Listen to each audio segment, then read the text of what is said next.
দেখুন এটা বলছে যে গণসংখ্যা বহুভুজ অঙ্কনের next level app. Next level বলার কারণ হচ্ছে কি, যেমন যদি প্রথম শ্রেণীর নিম্নসীমা যদি 2 হয় আর যদি দ্বিতীয় শ্রেণীর নিম্নসীমা যদি 15 হয়, তারপরে যদি আপনি এই সবুজ বাটনে ক্লিক করেন, ফুল সলিউশন বাটন যেটাকে বলে সমাধান দেখুন, তাহলে আপনি দেখতে পাবেন যে প্রথম শ্রেণীর মধ্যমান হইতেছে গিয়ে 8, দ্বিতীয় শ্রেণীর মধ্যমান হইতেছে গিয়ে 21। তাহলে আপনার ওই যে একটা কথা আছে যে প্রথম শ্রেণীর পূর্ব শ্রেণীর মধ্যমান, সেটা কত হওয়া উচিত। যেহেতু এখানে শ্রেণী ব্যবধান হইতেছে গিয়ে 13, 8 থেকে 13 বিয়োগ করলে হয় আপনার -5, ঠিক আছে। কিন্তু আপনি দেখেন -5 কিন্তু গ্রাফে দেখাবে না, এবং গ্রাফ কিন্তু শুরু হবে মানে যেহেতু ফ্রিকোয়েন্সি পলিগন বা গণসংখ্যা বহুভুজ, এটা কিন্তু অ্যাকচুয়ালি শুরু হওয়া উচিত সবসময় 0 থেকে। প্রথম শ্রেণীর আগের শ্রেণীর মধ্যমান নেগেটিভ হইলেও সেটা বর্ণনায়ও এখানে উল্লেখ আছে।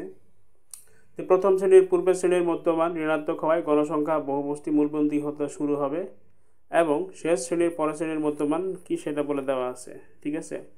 কিন্তু এটা যদি অর্ডিনারি অ্যাপ হইতো, যেমন এর আগে আমার যে কিছুদিন আগে যেটা রিলিজ করছি অর্ডিনারি অ্যাপ, এবং সেই অর্ডিনারি অ্যাপও কিন্তু দরকার আছে, কী জন্য দরকার সেটা বলি। চলেন দেখি যে অর্ডিনারি অ্যাপ আপনার সাথে কেমন আচরণ করতো। সেটা আপনি পাবেন .html পেজে।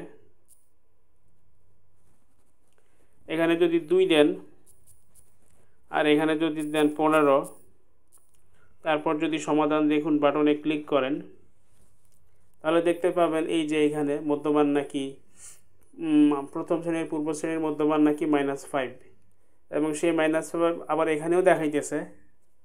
সো এটা কিন্তু অ্যাকচুয়াল হইল না, যথাযথ কি জানি বলে অ্যাপ্রোপ্রিয়েট ফ্রিকোয়েন্সি পলিগন হইল না, ঠিক আছে।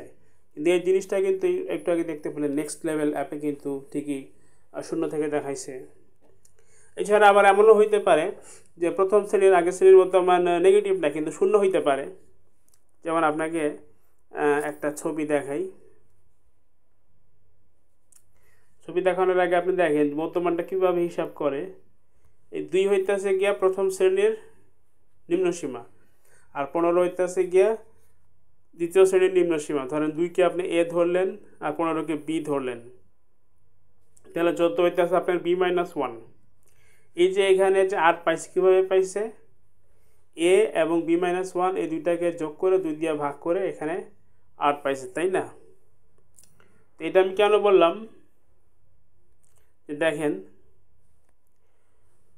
প্রথম শ্রেণীর নিম্নসীমা এবং দ্বিতীয় শ্রেণীর নিম্নসীমা কত হইলে যে প্রথম শ্রেণীর আগের শ্রেণীর নিম্নসীমা হবে, কী জানি বলে 0 হবে, সেটার জন্য একটা ইকুয়েশন আমি ডিডিউস করছি।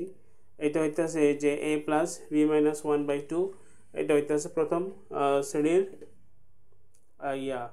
মধ্যমান, ঠিক আছে।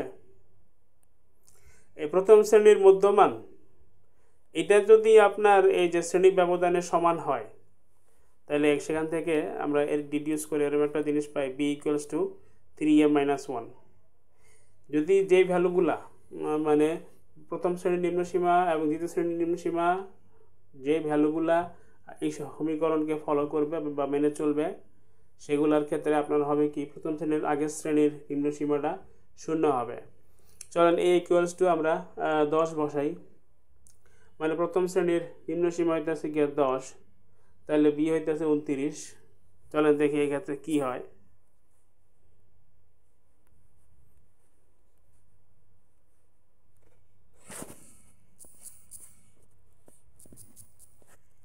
এবার আমরা ওই সমাধান বাটন ফ্রিকোয়েন্সি চেঞ্জ করলাম না বা স্কেলিং চেঞ্জ করলাম না, ওগুলো আমাদের দরকার নেই। সমাধান দেখুন বাটনে দিলাম। তাহলে এবার দেখেন আপনার শ্রেণী ব্যবধান হইতেছে গিয়া কত 19, তাই না। যেহেতু প্রথম শ্রেণীর মধ্যমান হইতেছে গিয়া 19, এই জন্য প্রথম শ্রেণীর আগের শ্রেণীর মধ্যমান হবে গিয়া 0। হ্যাঁ, এবং এটা কিন্তু অর্ডিনারি অ্যাপ। অর্ডিনারি অ্যাপ দেখে 0 2বার দেখাইছে এবং 2 0-এর মাঝখানে আবার একটা ব্রেক দেখাইছে।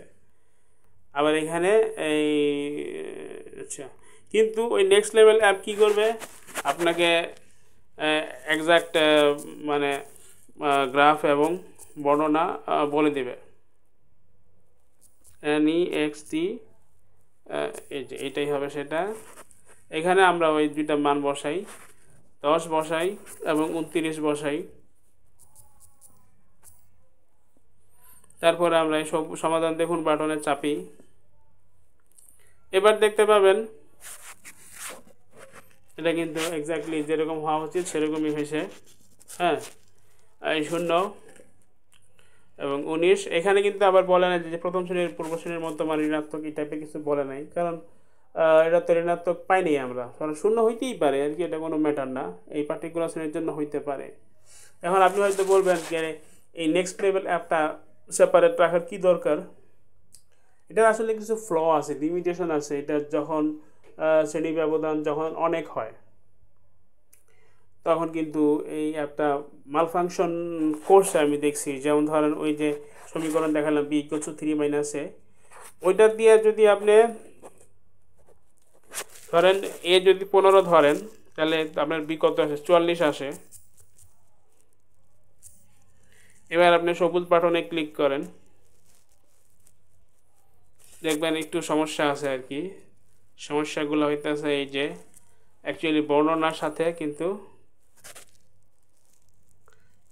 যেমন শেষ শ্রেণীর পরের শ্রেণীর, অথবা এই গ্রাফ দেখেন এখানে এটা হইতেছে 29 প্রথম শ্রেণীর মধ্যমান, কিন্তু গ্রাফে এখানে আসে হচ্ছে কি আপনার 29.1। এটা হইতেছে এটার শর্টকামিং। সো শ্রেণী ব্যবধান বেশি হইলে এটা অ্যাপ্রোপ্রিয়েটলি কাজ করবে না, এই জন্য আগের ভাষণটাও দরকার আছে। আপনি এটা তখনই, এই যে নেক্সট লেভেলে আপনি তখনই ইউজ করবেন যখন দেখবেন যে প্রথম শ্রেণীর আগের শ্রেণীর মধ্যমান নেগেটিভ দেখায় অথবা 0 হয়, তখন আপনাকে এক্সাক্ট আর কি বর্ণনা এবং গ্রাফ দেখাই দিবে। ঠিক আছে, so that's it. Okay, thank you, ভালো থাকবেন।